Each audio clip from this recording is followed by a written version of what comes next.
people understand that, like, as a society, we're all just one devastation away from owning a cat. I think the problem is that when you see something cuddly and furry and adorable, you assume that they're gonna be nice. And they're not always nice. Some are. I mean, my cat's literally asleep in my lap right now. It took her years though. Her name is Pasta. She is right here.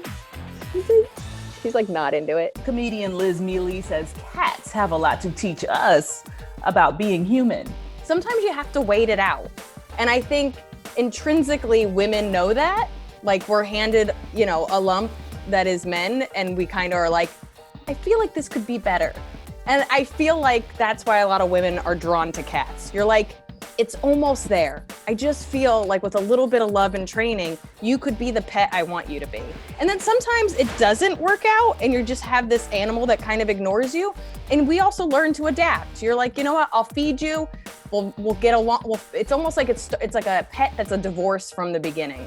And you just kind of figure it out. Miele has a new book out about cats, the title of which is inappropriate to say out loud on this family channel. I wrote, Why Cats Are Assholes.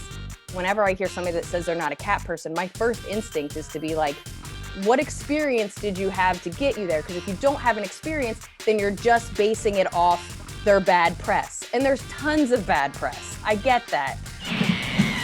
But there's also an entire internet of videos of them being the cutest thing. So you're just choosing which videos to believe. Miele has a long history with felines. Both of her parents are veterinarians and her mother's even a cat specialist. I suffer from the type of depression that leads to excessive cat ownership. It's real and it can happen to you in your 20s. I've always loved cats. I just saw them for their flaws and loved them in spite of them. They're not always the best, but that's kind of what's great about them.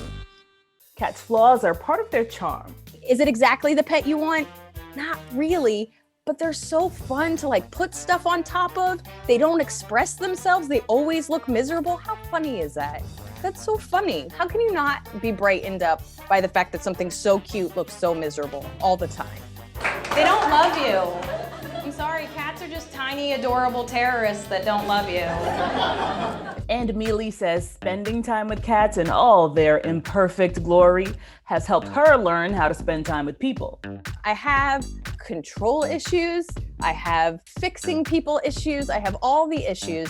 And it is kind of funny that I think the way I've kind of just accepted my cat, it's taken me way longer to learn that in my career, in how I feel about myself, how I feel about friends, family, people I've dated. And I was like, oh, I have the capacity when I know something is not gonna change. This is who they are, this is what it is, and you either love it or you don't. And I've just been trying to control everything when I've had technically the tools this whole time.